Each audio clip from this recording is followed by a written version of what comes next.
Hello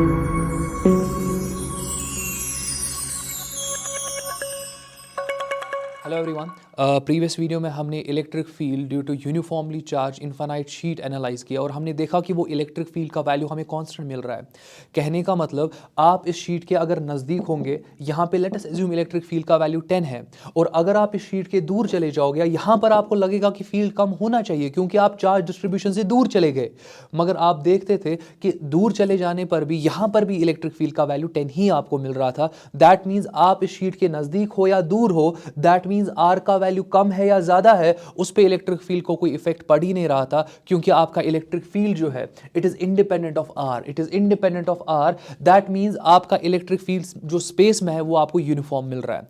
यहां equation wise अगर आप देखोगे, E is equal to sigma by twice epsilon naught, sigma constant, 2 constant, epsilon naught constant, space में आपको एक कांस्टेंट इलेक्ट्रिक फील्ड मिल रहा है। किसकी वजह से? एक infinitely long uniformly charge sheet की वजह से।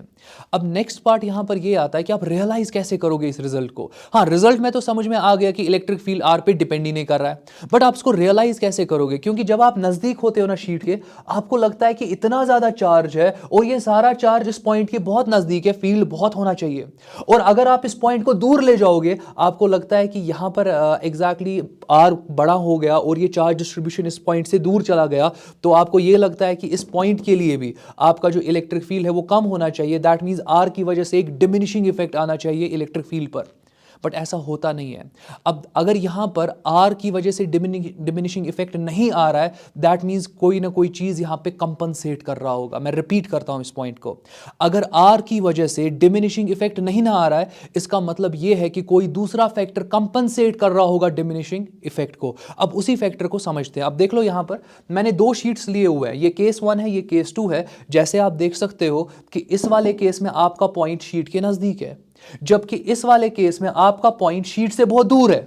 दैट मींस आप बोल सकते हो कि यहां पे इलेक्ट्रिक फील्ड का वैल्यू अच्छा खासा होना चाहिए, जबकि यहां पे इलेक्ट्रिक फील्ड का वैल्यू कम होना चाहिए because of diminishing effect of R. क्योंकि आर बढ़ गया, इसकी वजह से इलेक्ट्रिक फील्ड डिमिनिश करना चाहिए था, बट ऐसा होता नहीं है क्योंकि एक फैक्टर यहां पर इस डिमिनिशिंग इफेक्ट को कंपनसेट करता है। अब वो कौन सा फैक्टर यहां पे कंपनसेट करता है वो समझने की कोशिश करो।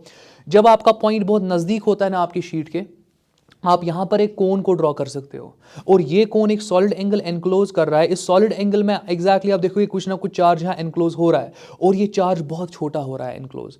दैट मींस जब आपका पॉइंट नजदीक होगा, field of view of with respect to this point, with respect to this point, जो यहां पे फील्ड ऑफ व्यू है आप देख रहे हो वो कम मिल रहा है। बट जब आप दूर जा रहे हो शीट के, with respect to this point आपका फील्ड ऑफ व्यू जो है वो बढ़ रहा है, मगर with respect to this point.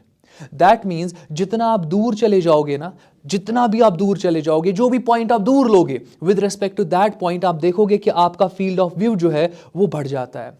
और यही जो फील्ड ऑफ व्यू है ना, ये कंपनसेट करता है आपके इलेक्ट्रिक फील्ड को। मैं इसको ऐसे भी समझा सकता हूं, यहां पर आप देख सकते हो कि पॉइंट बहुत नजदीक है, आर का वैल्यू बहुत छोटा है, इलेक्ट्रिक फील्ड ज्यादा होना चाहिए, और यहां पर आप चार्ज देख रहे हो कि एग्जैक्टली ये वाला जो चार्ज है ये ज्यादा यहां पर इलेक्ट्रिक फील्ड को कंट्रीब्यूट कर रहा है।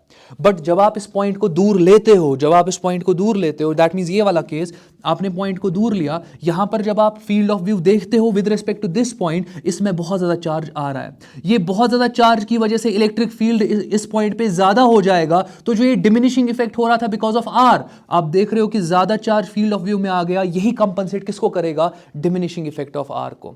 दैट मींस जो आपको लग रहा है ना कि दूर जाने पे फील्ड कम होना चाहिए था, नहीं, दूर जाने पे फील्ड ऑफ व्यू बढ़ जाता है एक पॉइंट के रेस्पेक्ट में, जिसकी वजह से आप देखते हो कि फील्ड ऑफ व्यू में ज्यादा चार्ज आ जाता है, और आप बोल सकते हो कि ये ज्यादा चार्ज की वजह से यहां पे इलेक्ट्रिक फील्ड होगा, ये ज्यादा चार्ज कंट्रीब्यूट करेगा इलेक्ट्रिक फील्ड को, जिसकी वजह से चीजें बैलेंस आउट हो जाती है। तो होपफुली किसी को कहीं पे डाउट नहीं होगा। मैं और एक बार रिपीट करता हूं, रादर मैं लिखता हूं यहां पे, आप बोल सकते हो कि जो आपके पास field of view of charge होता है, that actually compensates the diminishing effect of R. तो होपफुली किसी को कहीं पे डाउट नहीं होगा। मैं लिखता हूं, field of view of charge, मगर ये होगा with respect to the point जो आप ले रहे हो। It is with respect to the point जो आप ले रहे हो, इट कंपनसेट्स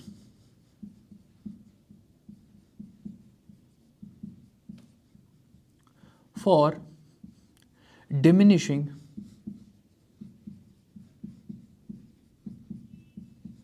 इफेक्ट ऑफ आर। तो इस पॉइंट को आप अपनी जगह पे पेन डाउन कर लेना। तो होपफुली आपने रियलाइज करा होगा कि दूर जाने पे होता क्या है। दूर जाने पे आप जब आप एक पॉइंट को बहुत दूर लेते हो ना, मतलब विद रिस्पेक्ट टू शीट, आप देखते हो कि वो पॉइंट जो है उसके फील्ड ऑफ व्यू में ज़्यादा चार्ज आ जाता है, जो कि सिंपली कंपनसेट करता है आपके डिमिनिशिंग इफेक्ट को। और आपको यहाँ पर क्या मिलता है, आपको सेम इलेक्ट्रिक फील्ड मिलता है जो कि इस पॉइंट पे आपको मिल रहा था। अगर यहाँ पे सिग्मा बाई 2 एप्सिलॉन नॉट है, यहाँ पर भी सिग्मा बाई 2 एप्सिलॉन नॉट है। सो कंपनसेटिंग फैक्टर क्या था कि फील्ड ऑफ व्यू में कितना चार्ज आपको मिल रहा है। तो होपफुली किसी को कहीं पे डाउट नहीं होगा। नेक्स्ट वीडियो में नेक्स्ट एप्लीकेशन देखेंगे।